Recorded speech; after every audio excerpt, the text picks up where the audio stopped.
सिंदूर महारक्तदान यात्रा गेल्या वर्षापासून सुरू झाली आणि सीमेवर लढणाऱ्या जवानांसाठी रक्त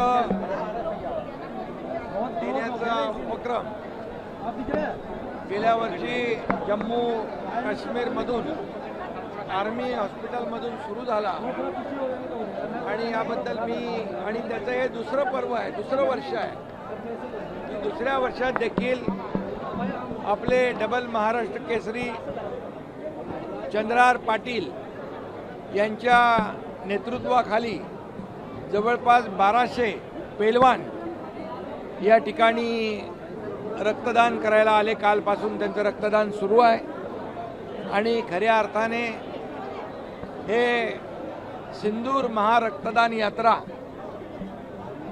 आपल्या देशाच्या लष्करातील जवानांसाठी, सीमेवर लढणाऱ्यांसाठी या ठिकाणी एक आगळा वेगळा उपक्रम शिवसेनेच्या वतीने चंद्रहार पाटील यांच्या मार्गदर्शनाखाली सुरू झालेला आहे.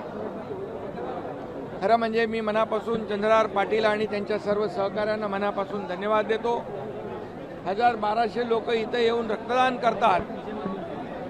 खरं म्हणजे ही मोठी देशभक्ती आहे, राष्ट्रभक्ती आहे आणि सीमेवर जवान सीमेचं रक्षण करतात, जागता पहारा ठेवतात.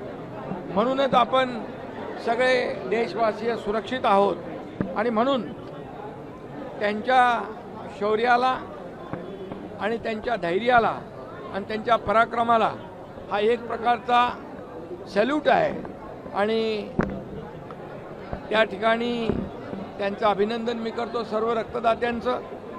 आणि या कार्यक्रमाला हे आर्मी हॉस्पिटलमध्ये रक्तदान आहे, लष्करासाठी आहे आणि म्हणून रक्षामंत्री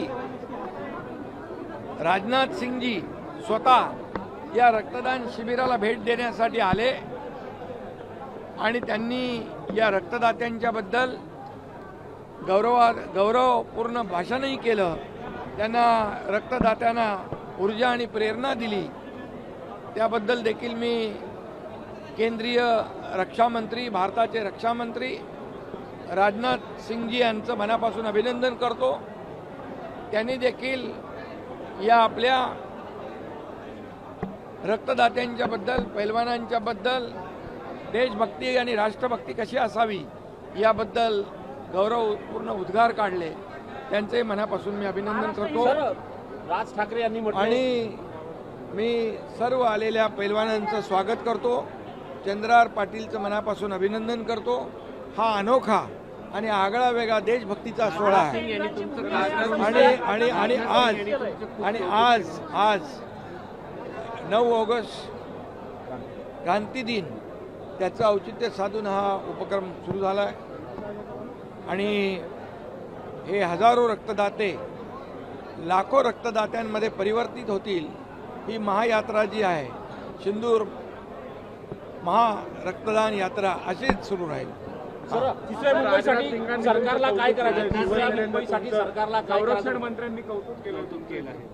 खरं म्हणजे हा कौतुक हे जे आहे हे रक्तदात्यांचं आहे, आमच्या चंद्रहार पाटीलचं आहे आणि मी त्यांचं मनापासून संरक्षण मंत्र्यांना धन्यवाद देतो की त्यांनी आमच्याबद्दल चांगले उद्गार काढले. सरकारला तिसऱ्या मुंबईसाठी दरवर्षी अशाच पद्धतीने रक्तदान शिबिर आहे.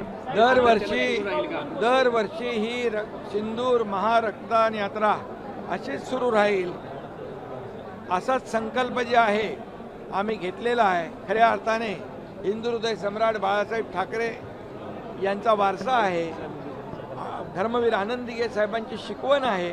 कारण रक्त हे कुठल्याही फॅक्टरीमध्ये तयार होत नाही, हे रक्तदानच करावं लागतं आणि एक रक्तदात्यामुळे 3 लोकांचे प्राण वाचतात. ही मोठी एक समाधानाची आणि अभिमानाची बाब आहे. श्रीकांत शिंदे यांनी देखील रक्तदान केलेलं आहे आणि डॉक्टर श्रीकांत शिंदे देखील या रक्तदान शिबिरात सहभागी झालेले आहेत. त्यांचंही मनापासून मी अभिनंदन करतो. सरकारला तिसऱ्या मुंबईसाठी काय करायचं माहित नाहीये. सरकारला तिसऱ्या मुंबईसाठी काय करायचं माहित नाही असं राज ठाकरे म्हणतात. बारामतीमध्ये अजून एक विमान कोसळल्याची माहिती समोर येत आहे. दुसरी घटना आहे.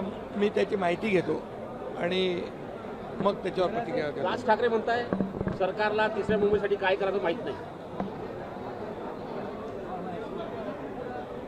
सर हिंदी में बोल दीजिए, ब्लड डोनेशन को लेकर आज क्या कहेंगे? अरे तिसऱ्या मुंबईमध्ये आम्ही नवीन एअरपोर्ट केला, तिथं एड्युसिटी करतो आहे, मेडिसिटी करतो आहे, स्पोर्ट्स सिटी करतो आहे, एरो सिटी करतो आहे आणि त्या ठिकाणी मोठ्या प्रमाणामध्ये ग्रोथ हब त्या ठिकाणी तयार होत आहेत. त्यामुळे तिसऱ्या मुंबईमध्ये अतिशय पद्धतशीर आंतरराष्ट्रीय दर्जाचं नियोजन त्या ठिकाणी होतं आहे. हजारो लाखो लोकांना रोजगारही मिळेल आणि त्या भागाचा कायापालट होईल.